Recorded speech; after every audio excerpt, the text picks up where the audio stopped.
Hi, my name is Melissa Martin, and I am an American Heritage leader. I have been in a Scouting Light program or American Heritage Girl since I was 5 years old. My mom was my leader, and it's something I've been doing all my life, and I enjoy it thoroughly. So the question I get the most often is fundraising. How do you fundraise? It's a tough thing to do, but when you do it right, it motivates people to sell for your program. So number one, you have to fundraise with a purpose. So that's the word I always use. Fundraise with a purpose. Because nobody ever got up in the morning and said, I cannot wait to go raise funds for somebody else once again. So in order for your people to be motivated to do your fundraiser, you have to tell them what they're going to get.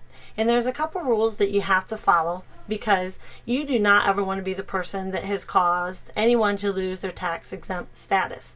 So number one thing you have to do is, as a board, you have to decide what your fundraisers are, and then you have to decide what the reward is for those who partake in that fundraiser. I'm going to talk to you about the 3 different fundraisers we do and why we do them and when. I'm actually going to give more detail on these on Thursday on my day off, but this is a quick overview because I've had a lot of people ask me this week because they're worried about National Leadership Conference. So number one, your board picks a fundraiser. So we start ours in August at our open house for people to come and see what American Heritage Girls is all about. And at that fundraiser, we take part in the Abbey Candle fundraiser. So at this time, the candles are for sale for $20, and our troop makes $10. Our dues are $30. So we tell the girls, any girl who sells 5 or 6 candles, we actually went up to 6 this year, any girl who sells 6 candles reaches her goal of dues. So she has earned her dues because those 6 candles made the troop $60. So that pays $30 for that girl's dues, and that allows to pay for some training for one of the adults. Or they can just pay the $30 for dues and be done with it. And that's what I mean by fundraising with a purpose. You've now given them a reason to sell those candles for your troop, and they want to go sell them because they don't want to take that $30 out of their family funds. So as a board, we had to put all of that information into our minutes that we were having a candle sale. Every girl who sold 6 candles would have their dues paid for the year. So now you have a reason to sell that candle if you don't want it to come out of your family's funds. So as a board, we put that into our minutes. It showed the different levels. And you can continue that where you say that any girl who sells, say, $20 can go to 20 candles can go to summer camp, depending on the cost of your summer camp. If she wants to sell 100 candles, she can go to the National Leadership Conference. It's whatever you decide as a board that then has to be entered into your board minutes. And when you put it into your board minutes, you also have to state what are those funds going to be done, what with those funds is going to be done if the girl doesn't reach that level. So ours, whenever we do that, it goes towards our scholarship fund, and it goes through our overall operating expenses and leadership training. That's our first one. So that has to be that way for every event that you do. So whatever you're raising funds for, it's got to be decided by the board. It's got to be placed into the minutes.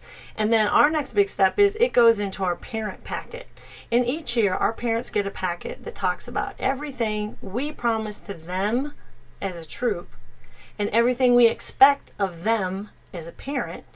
And then it also tells the goals that we have when we work with our children, so that we're raising women of integrity, and that is our main goal. And please to pray for us as the year goes on.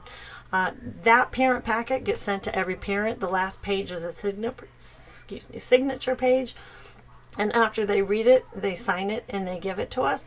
So that way everybody is on the same page all year long. We do 2 other fundraisers.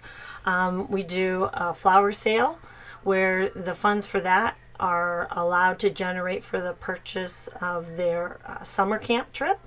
And then again, we go over the $85 of our summer camp to help cover some of the expenses for adults. So that again is in our minutes.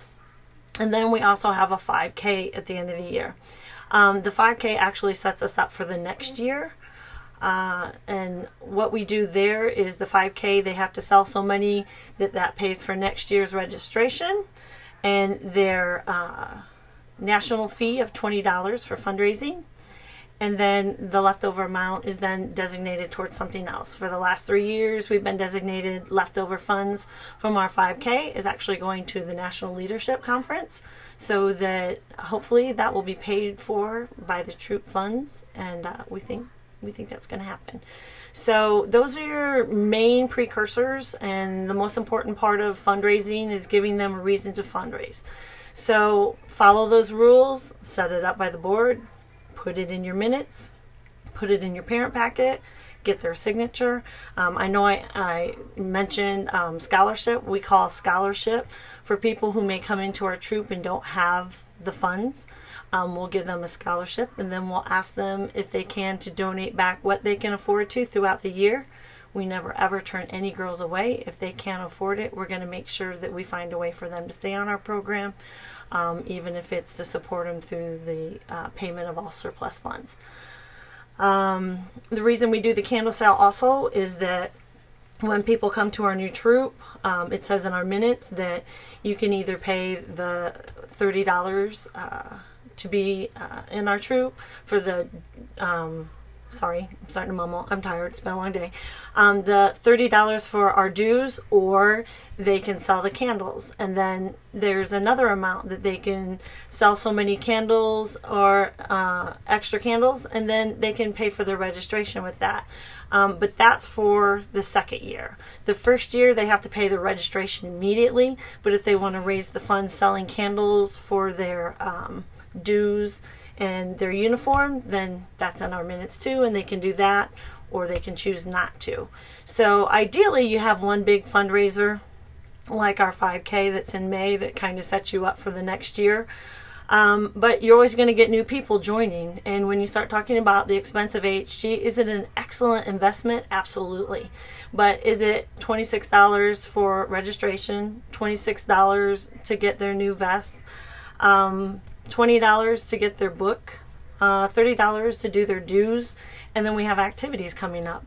So this gives that new parent a way to come into our program and maybe not be overwhelmed by the expenses, especially when you have multiple family members, because we do have a troop that has a lot of sisters. One family has 3 daughters. That would really add up the first year that they join and maybe be a little overwhelming, and maybe we don't look as attractive as a program. Do I think that any of those costs are out of reach? Absolutely not. That is like the best value that you could ever get for such an amazing program like the American Heritage Girls. So I will try to talk more about this later when I have time off, or I'll show you the papers that we have in our packet and how we run our 5K, because I firmly believe in imitation being the greatest form of flattery. So the more American Heritage Girl 5Ks that I see running across this country, I think that would be amazing. So thanks for listening. I hope this answered a lot of your questions, and I'll try to work on more at a later date. Thanks.